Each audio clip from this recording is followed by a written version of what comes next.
ओम श्री गणेशाय नमः। ओम नमो भगवते वासुदेवाय नमः। कार्तिक मास अध्याय 24। लिखवाओं से निज दया से सुंदर भाव बताकर कार्तिक मास 24वां अध्याय सुनो सुधाकर। राजा पृथु बोले, हे मुनि श्रेष्ठ, आपने तुलसी के इतिहास भरत महत्तम के विषय में कहा। अब आप कृपा करके मुझे ये बताइए कि कार्तिक मास में क्या और भी देवताओं का पूजन होता है, ये भी विस्तार पूर्वक बताइए। नारद जी बोले, पूर्व काल की बात है। सस पर्वत पर करविकर में धर्मदत्त नामक विख्यात कोई धर्मज्ञ ब्राह्मण रहते थे। एक दिन कार्तिक मास में भगवान विष्णु के समीप जागरण करने के लिए वह भगवान के मंदिर की ओर चले। उस समय एक पहर रात बाकी थी। भगवान के पूजन का सामग्री साथ लिए जाते हुए ब्राह्मण ने मार्ग में देखा कि एक भयंकर राक्षसी आ रही है। उसका शरीर नंगा और मांस रहित था। उसके बड़े बड़े दांत, लपकती हुई जीभ तथा लाल नेत्र देखकर ब्रह्म भय से थरथरा उठे और उनका सारा शरीर कांपने लगा। उन्होंने साहस करके पूजा की सामग्री तथा जल से ही उस राक्षसी के ऊपर प्रहार किया। उन्होंने हरि नाम का स्मरण करके तुलसी दल मिश्रित जल से उसको मारा था। इसलिए उसका सारा पातक नष्ट हो गया और उसे अपने पूर्व जन्म के कर्मों के परिणाम स्वरूप प्राप्त हुई दुर्दशा का स्मरण हो आया। उसने ब्राह्मण को दंडवत प्रणाम करके इस प्रकार कहा, ब्राह्मण, मैं पूर्व जन्म के कर्मों के फल से इस दशा को पहुंची हूँ। अब मुझे किस प्रकार उत्तम गति प्राप्त होगी। धर्मदत्त ने उसे इस प्रकार प्रणाम करते देखकर आश्चर्यचकित होते पूछा, इस कर्म के फल से तुम इस दशा को पहुंची हो, कहाँ की रहने वाली हो, तुम्हारा नाम क्या है और आचार व्यवहार क्या है, ये सारी बातें मुझे बताओ। उस राक्षसी का नाम कलहा था। कलहा बोली, ब्राह्मण, मेरे पूर्ण जन्म की बात है। सौराष्ट्र नगर में भिक्षु नामक ब्राह्मण रहते थे। मैं उनकी पत्नी थी। मेरा नाम कला था और मैं बड़े क्रूर स्वभाव की स्त्री थी। मेरे बच्चन से भी कभी कभी अपने पति का भला नहीं किया। उन्हें कभी मीठा भोजन नहीं परोसा। सदा अपने स्वामी को धोखा ही देती रही। मुझे कलह विशेष प्रिय था, इसलिए मेरे पति का मन मुझसे तथा उद्गन रहा करता था। अंत तो तब उन्होंने दूसरी स्त्री से विवाह करने का निश्चय कर लिया। तब मैंने विष खाकर अपने प्राण त्याग दिए थे। फिर जमराज के दूत आए और मुझे बांधकर पीटते हुए जमलोक में ले गए। वहां जमराज ने मुझे देखकर चित्रगुप्त से पूछा, चित्रगुप्त, देखो तो सही, इसने कौन से कर्म किए हैं, जैसे इसका कर्म हो उसके अनुसार ये शुभ या अशुभ प्राप्त करे। चित्रगुप्त ने कहा, इसका किया हुआ कोई भी शुभ कर्म नहीं है। यहाँ स्वयं मिठाइयां उड़ाती थी और अपने स्वामी को उसमें से कुछ भी नहीं देती थी। इसने सदा अपने स्वामी से द्वेष किया है, इसलिए ये चमकादृढ़ी होकर रहे तथा सदा कलह में ही इसकी प्रवृत्ति रही है। इसलिए ये विष्ठा भोजी सुकरी ही की जोनी में रहे। जिस बर्तन में भोजन बनाए जाते हैं उसी में ये सदा अकेली खाया करती थी। अतः उसके दोष से ये अपनी ही संतान का भान करने वाली बिल्ली हो।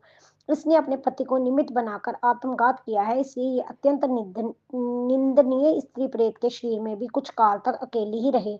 इसे जमदूतों द्वारा निर्जन प्रदेश में भेज देना चाहिए। वहां दीर्घ काल तक ये प्रेत के शरीर में निवास करे। उसके बाद ये पापिनी शेष 3 योनियों का भी उपभोग करेगी।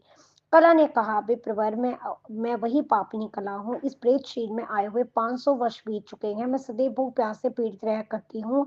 एक बनिए के शरीर में प्रवेश करके मैंने इस दक्षिण देश में कृष्णा और बेनी के संगम तक आई हूँ।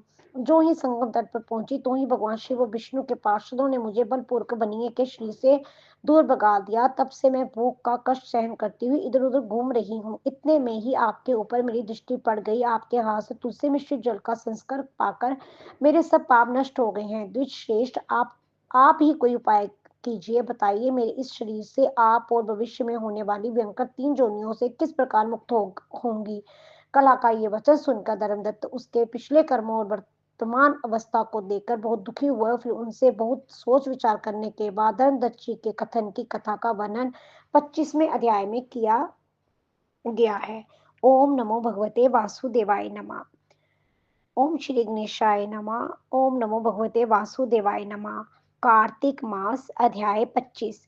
सुना प्रश्न ऋषियों का और बोले, सुत जी ज्ञानी, 25वें अध्याय में सुनो श्री हरि की वाणी। धर्मदत्त जी कथन 24 कथा का आगे वर्णन सुनिए।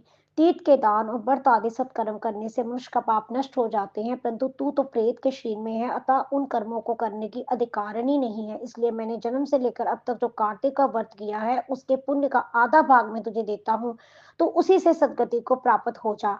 इस प्रकार कहकर धर्मदत्त ने पंचाक्षर मंत्र का स्मरण करते हुए तुलसी मिश्रित जल से यूं ही उसका अभिषेक किया, तो ही वह प्रेत जोनि से मुक्त हो प्रज्वलित अग्निशिखा के समान तेजस्विनी एवं दिव्य रूप धारिणी देवी हो गई और सौंदर्य में लक्ष्मी जी की समानता करने लगी। तदंतर उसने भूमि पर दंड की भांति गिरकर ब्रह्म देवता को प्रणाम किया और हर्षित होकर गदगद वाणी में कहा, हे द्विजश्रेष्ठ, आपके प्रसाद से आज मैं इस नरक से छुटकारा पा गई। मैं तो पाप के समुद्र में डूब रही थी, आपने मेरे लिए नौका के समान हो गए। वह इस प्रकार ब्राह्मण से कह रही थी कि आकाश से एक दिव्य विमान उतरता दिखाई दिया। वह अत्यंत प्रकाशमान एवं विष्णु रूपी धारी पार्षदों से युक्त था। विमान के द्वार पर खड़े हुए पुण्यशील और सुशील ने उस देवी को उठाकर श्रेष्ठ विमान पर चढ़ा लिया। तब धर्मदत्त ने बड़े आश्चर्य के साथ उस विमान को देखा और विष्णु रूपाधारी पार्षदों को देखकर साष्टांग प्रणाम किया। पुण्यशील और सुशील ने प्रणाम करने वाले ब्राह्मण को उठाया और उसकी सराहना करते हुए कहा कि ए दिव्यश्रेष्ठ, तुम्हें साधुवाद है, क्योंकि तुम सदैव भगवान विष्णु के भजन में तत्पर रहते हो, दीनों पर दया करते हो, सर्वज्ञ हो तथा भगवान विष्णु के व्रत का पालन करते हो। तुमने बचपन से लेकर अब तक जो कार्तिक व्रत का अनुष्ठान किया है, उसके आधे भाग का दान देने से तुम्हें दूना पुण्य प्राप्त हुआ है और सैकड़ों जन्मों के पाप नष्ट हो गए हैं। अब ये बेखुंड धाम में ले जाई जा रही है। तुम भी इस जन्म के अंत में अपनी दोनों स्त्रियों के साथ भगवान विष्णु के बेखुंड धाम में जाओगे और मुक्ति प्राप्त करोगे। धर्मदत्त, जिन्होंने तुम्हारे समान भक्तिपूर्व भगवान विष्णु की आराधना की है, वह धन्य और कृतज्ञ हैं। इस संसार में उन्हीं का जन्म सफल है। बड़ी भांति आराधना करने पर भगवान विष्णु देहधारी प्राणियों को क्यों नहीं देते हैं। उन्होंने उत्तम नापात के पुत्र को पूर्व काल में द्रुपद पद पर स्थापित किया था। उनके नाम का स्मरण करने मात्र से समस्त जीव सदगति को प्राप्त होते हैं। पूर्व काल में ग्रहग्रस्त गजराज उन्हीं के नामों का स्मरण करने से मुक्त हुआ था। तुमने जन्म से लेकर जो भगवान विष्णु को संतुष्ट करने वाले कार्तिक व्रत का अनुष्ठान किया है, उससे बढ़कर ना यज्ञ, ना दान और ना तीर्थ है। विप्रपद, तुम धन्य हो, क्योंकि तुमने जगत गुरु भगवान विष्णु को प्रसन्न करने वाला कार्तिक व्रत किया है, जिसके आधे भाग के फल को पाकर ये इसलिए हमारे साथ भगवान लोक को जा रही है। ओम नमो भगवते वासुदेवाय नमः। कार्तिक मास अध्याय 25 संपूर्ण हुआ। ओम नमो भगवते वासुदेवाय नमः। कार्तिक मास अध्याय 26।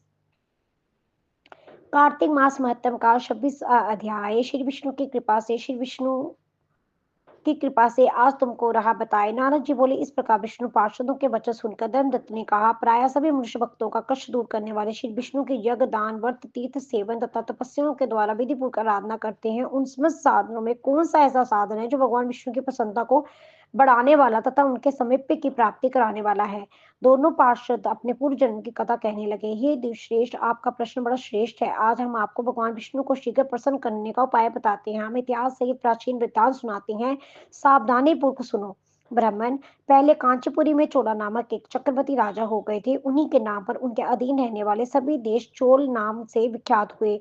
राजा चोल जब इस भूमंडल का शासन करते थे, उस समय उनके राज्य में कोई भी मनुष्य दरिद्र, दुखी, पाप में मन लगाने वाला अथवा रोगी नहीं था। एक समय की बात है कि राजा चोल अनंत शयन नामक तीर्थ में गए, जहाँ जगीश्वर भगवान विष्णु ने जोग निद्रा का आश्रय लेकर शयन किया था।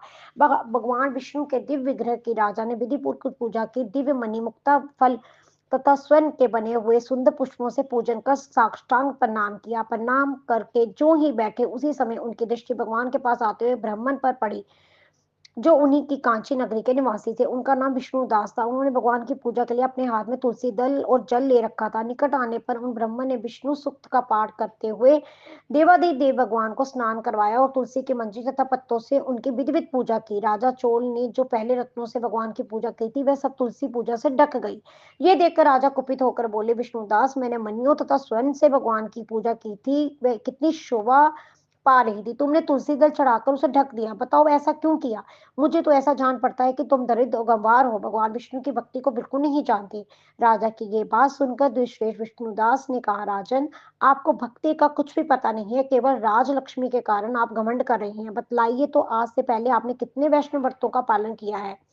तब निपश्रेष्ठ चोल ने हंसते हुए कहा, तुम तो दरिद्र और निर्धन हो, तुम्हारी भगवान विष्णु में भक्ति ही कितनी है। तुमने भगवान विष्णु को संतुष्ट करने वाला कोई भी जग और दान आदि नहीं किया और न पहले कभी कोई देव मंदिर ही बनवाया। इतने पर ही तुमने अपनी भक्ति का इतना गर्व है। अच्छा, तो ये सभी ब्राह्मण मेरी बात सुन ले। भगवान विष्णु के दर्शन पहले मैं करता हूँ या ब्राह्मण? इस बात को आप सब लोग देखें, फिर हम दोनों में से किसकी भक्ति कैसी है, ये सब लोग सबता ही जान लेंगे। ऐसा कहकर राजा अपने राजभवन को चले गए। वहां उन्होंने महर्षि मंडल को आचार्य बनाकर वैष्णव जग परम किया। उधर सदैव भगवान विष्णु को प्रसन्न करने वाला शास्त्रोक्त नियमों में तत्पर विष्णुदास भी व्रत का पालन करते हुए वही भगवान विष्णु के मंदिर में टिक गए। उन्होंने माघ और कार्तिक के उत्तम व्रत का अनुष्ठान, तुलसी वन की रक्षा, एकादशी को द्वाक्षर मंत्र का जाप, नित्य गीत आदि मंगलमय आयोजन के साथ प्रतिदिन षोडशोपचार से भगवान विष्णु की पूजा आदि नियमों का आचरण किया। वे प्रतिदिन चलते फिरते और सोते हर समय भगवान विष्णु का स्मरण किया करते थे। उनकी दृष्टि स्वतः सम हो गई थी। वे सब प्राणियों के भीतर एकमात्र विष्णु को ही स्थित देखते थे। इस प्रकार राजा चोल विष्णुदास दोनों ही भगवान लक्ष्मी की आराधना में संलग्न थे। दोनों ही अपने अपने व्रत में स्थित रहते थे और दोनों को ही संपूर्ण इंद्रियां तथा समस्त कर्म भगवान विष्णु को समर्पित हो चुके थे। इस अवस्था में उन दोनों ने दीर्घ काल व्यतीत किया। ओम नमो भगवते वासुदेवाय नमः। अध्याय 26 पूर्ण हुआ। ओम नमो भगवते वासुदेवाय।